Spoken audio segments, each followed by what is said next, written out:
So, for the next problem, in a steam power plant, 3 kilograms of coal is consumed, okay, per second. So, meron kang mass of the fuel. Mass flow ng fuel to. And it was later found, okay, that 20 kilograms of dry flue gas is produced per kilogram of coal fired. So, meron na ako ditong mass of fuel. That is 3 kilograms. So, 3 kilograms of coal per second. Tapos, binigyan ka dyan ng mass of flue gas per mass of fuel. That is 20 kilograms of flue gas. Divide by or per kilogram ng coal. Air enters at 23 degrees Celsius. Okay, the average temperature daw ng flue gas is 323. Okay, entering the chimney. Chimney, anong i-measure mo dito? Yung 323 or the 275? Okay, yung draft happens inside the chimney. Tama? So, ang i-follow mo dito is the inside the chimney. Okay? Ito yung nandito pa lang, entering pa lang to eh. Mabawasan pa yan. Dito tayo bebase sa 275. Theoretical. Theoretical daw? Theoretical. Theoretical draft is 4.5 cm water base of the chimney is needed. The gauge fluid specific volume. So, specific volume. May density ka ba dyan? Ah? May density ka ba?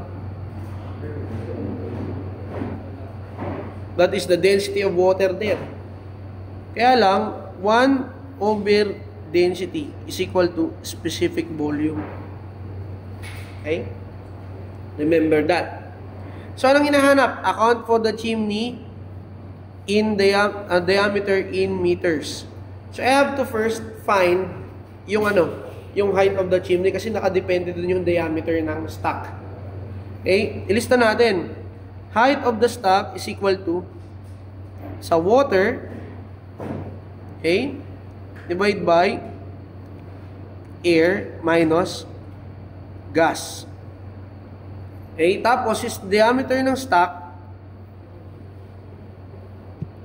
diba that is based on Q, A, V. It is equal to mass of gas, R of gas, temperature of gas, divided by pressure of gas. May velocity ka pang binigay dyan. Nasa? May velocity ka pang binigay? Wala. Isasolve mo rin yung velocity. Okay? Ang haba ng problem.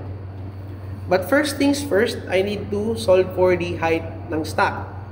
So, for the height of the stack, diba, gagawin na natin itong density ng water, head of water, density ng air, minus density ng gas.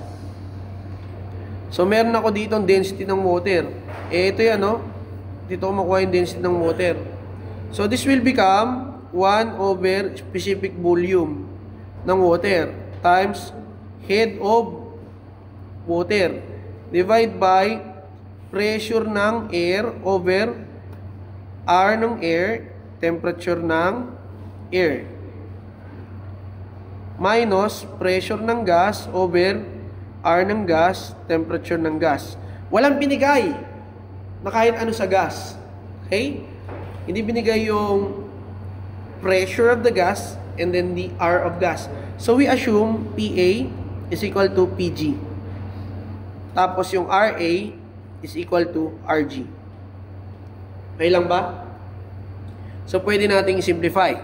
HS is equal to 1 over specific volume, head of water, divide by PA over RA, times 1 over TA minus 1 over TG.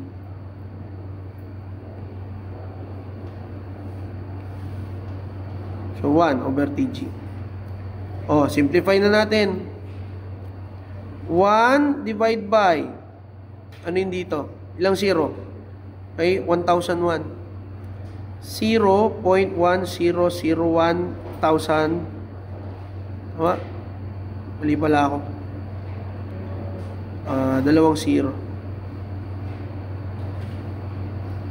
This is 0.001001. So, meter cube dito na. Kilogram per meter cube. Inakyat ko na ha. Times, head ng water, naka 4.5 cm. So, 4.5 divide by 100 para maging meter. Tapos, the pressure of air,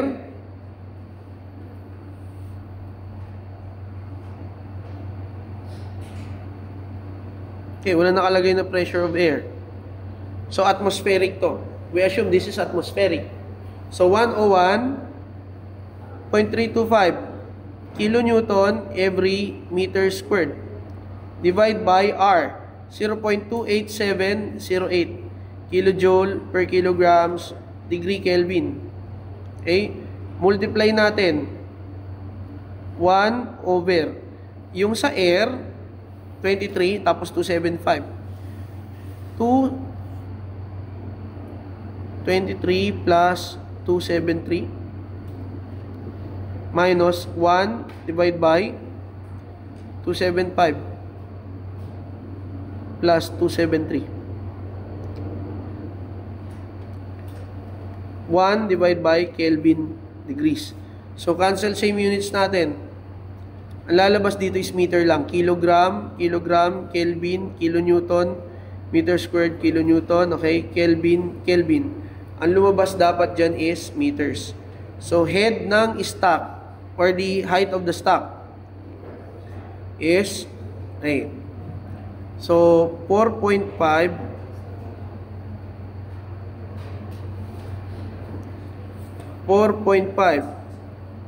sa ilalim 0.001001 times 100.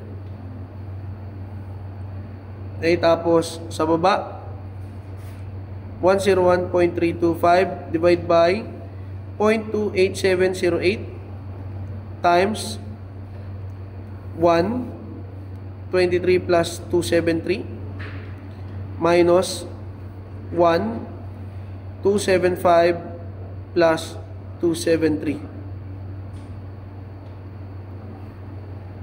So the height of the stock is 81.9854 meters.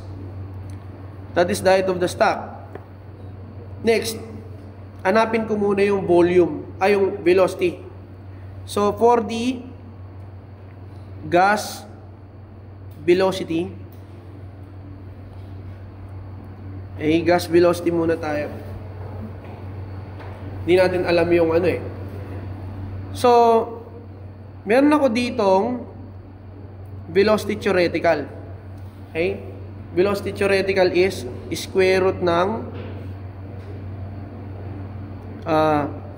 2GHS. I want to know yung actual velocity. What is actual velocity? Di ba tinuro ko sa inyo? The actual velocity is equal to CV times velocity theoretical. Yun ang kailangan ko. The actual diameter. Okay? So, hanapin ko na yung VA.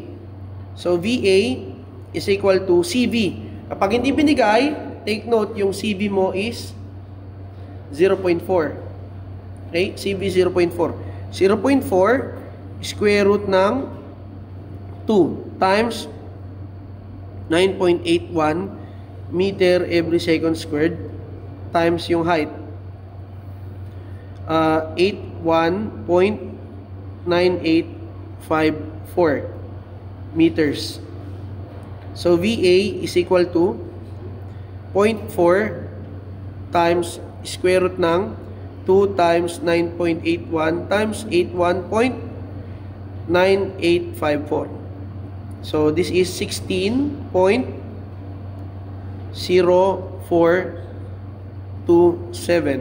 meter every seconds. Meron na akong VA. So, dito na ako pupunta. Q is equal to pi over 4 diameter ng stock squared VA.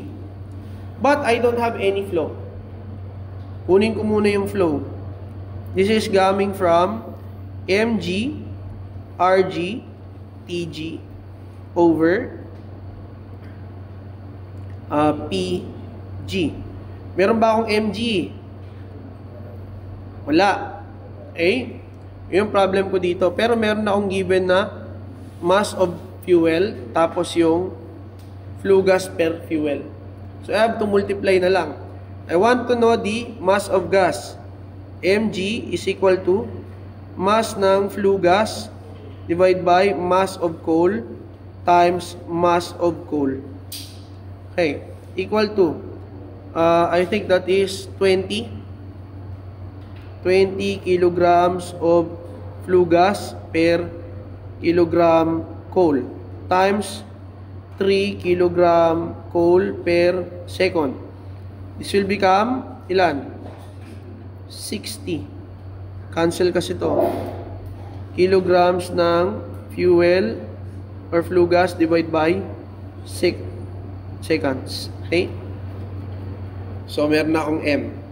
Reform natin. Copying ko lang to ha. Hindi tayo magmumula eh. Copy.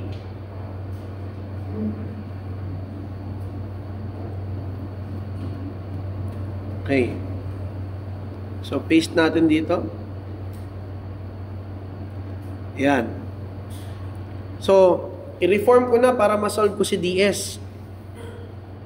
So, ds squared equal to, okay, 4 mg rg tg divide by pi pg va.